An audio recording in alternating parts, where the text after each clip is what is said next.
Thank you, Matt. Last Thursday night, we had a good win, character win against Arkansas State at home, a game that we struggled in the first half and made some adjustments at halftime, came back, played well. We then had a good practice. We traveled over to Little Rock, played the team that was playing for a championship, and played well in the first half. We're certainly outsized and outmanned on the backboards on the interior, but fought down three, missed a three at the half to go in tied, and second half did not play well, got behind by double figures, and the final outcome was, I think, the largest margin of the game, but didn't play well. Came back home, had film session yesterday, study hall, getting back into it today in preparation for Coastal Carolina, who's got a nice team. They've got a couple of guys from Louisiana that we considered out of high school and prep school.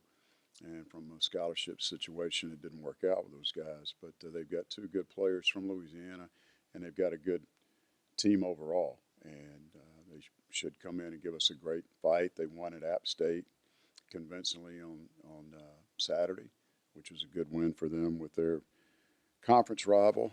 And they'll be big up front. They've got good guard play in Devontae Jones, who's one of the best players in the league.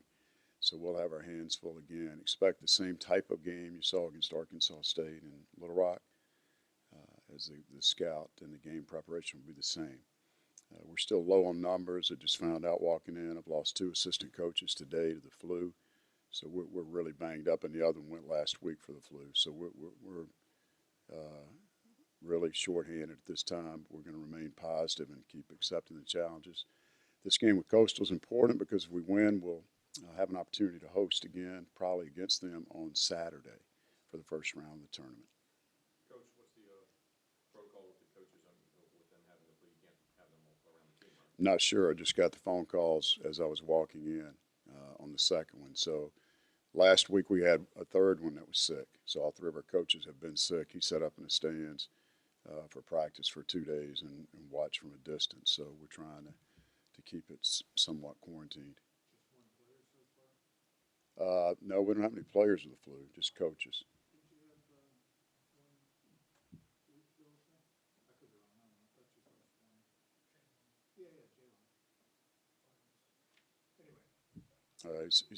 Jalen's having knee surgery. That's the reason he's been out. He tore a meniscus in practice.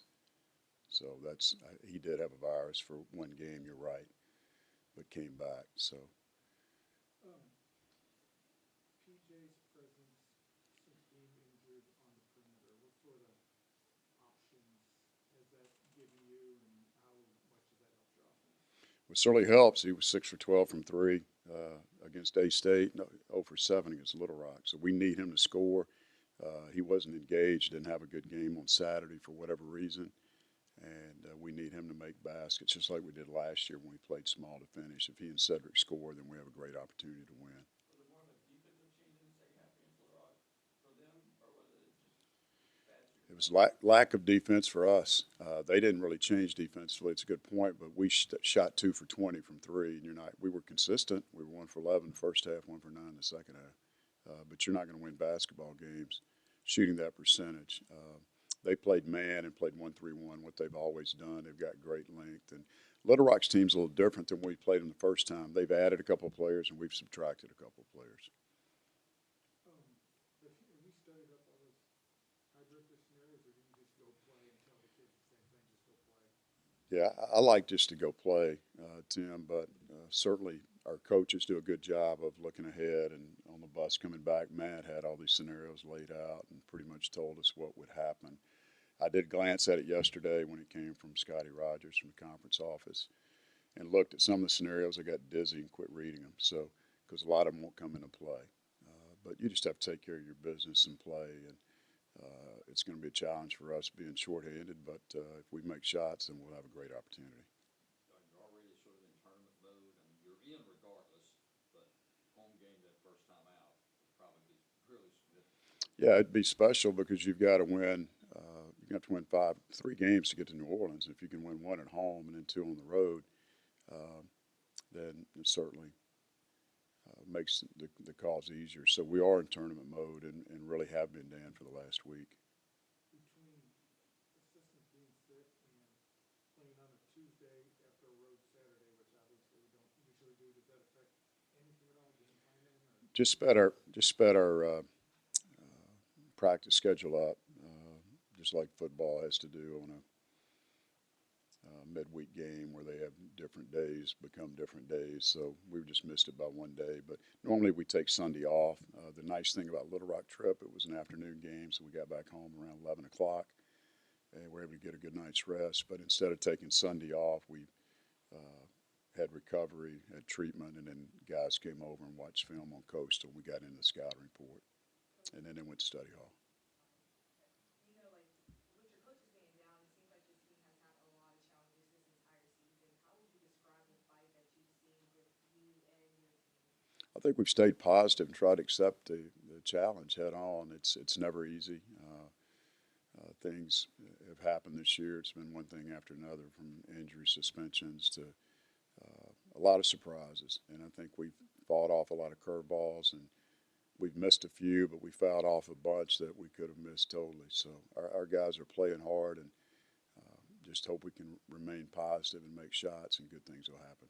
Coach, you mentioned the lack of defense against Little Rock. What are you looking for to change against Coastal this Tuesday? Just got to lock in and be tougher. We have been pretty good in the man. We were good in the first half, but then we quit competing, and we just gave in to the size. Christian Lafayette played 20 minutes, gets 1 rebound. It's not acceptable. PJ had 0 rebounds. Jalen Johnson doesn't score or rebound the ball the second half. I mean, we can't win unless we're on all cylinders. I need all those guys to play well. And we need 5 guys in double figures, 4 to 5 guys in double figures. How much do you believe, and we may have spoke to this last week, but how much do you believe that Malik Wilson should be in the running and should win conference freshman? Freshman of the year, he's certainly in the running. I mean, I voted last night. He's on the ballot, and he'll get some votes. There's no question. I thought he played well the other day. He took the ball from Noel at half court, went laid it in, blocked shots. I mean, he's been consistent. He's got to get better. We got to get him lower to the ground from an offensive and defensive standpoint. I think he's got a lot of potential, but he's had a great year, and I think he'll be right at the top of the list when the freshman of the year comes out. How has Jalen Johnson managed to be so durable in the season when everything else is happening around you guys? He's a guy that prepares very well. He's first one into practice, first one to film each day. He stays and works on his shot. We're going to go a little bit early today at 2:30. He texted me this morning, Coach, I get out of my class at 2:15. I'll be there right when I can. Just very conscientious about his work and what he tries to do. He has a good work ethic. And, going back to the other day, he's rebounding the ball well. He's played out of position some at the power forward slot. And he's done a good job rebounding the ball. The other day, he got in early foul trouble, and it affected him. He got 2 early in the game, and he got hit in the face early in the game, and he took a step back. In the second half, he picked up a 3rd foul the first minute of the second half, and we had to take him out. But he's not done that usually. He's avoided foul trouble and been able to stay in the basketball game. But under the circumstances that this team's had, he's had a good year. Did you expect him to be a leading scorer and a go-to guy, or did you expect him maybe to play a little bit more of a complementary role if you had everybody healthy around him at the start of the season?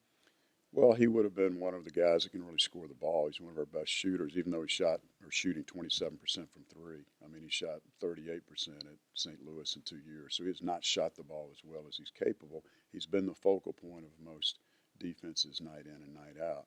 But starting the year, we knew that Cedric Russell could score the ball. He and PJ both could get double figures, and we thought that Jalen could as well, and certainly Malik. And all those guys have pretty much done that, especially if we're consistent. Tyler Smith was playing the best basketball that he had played all year with 17 and 10 and 20 minutes against Troy before he got injured and left the game with 6.5 to go. So it's been a balanced effort, and Jalen's been a big part of that. Did he take on this responsibility when he lost Green? Yes, we lost another scorer. Yes, that was averaging 12.8, 5.5 rebounds. Who we thought would be freshman of the year at the time, the way he was playing. So certainly everything's role changed. We were 5-3 when Kobe went down, and that was a big curveball at the beginning that we had to adjust to.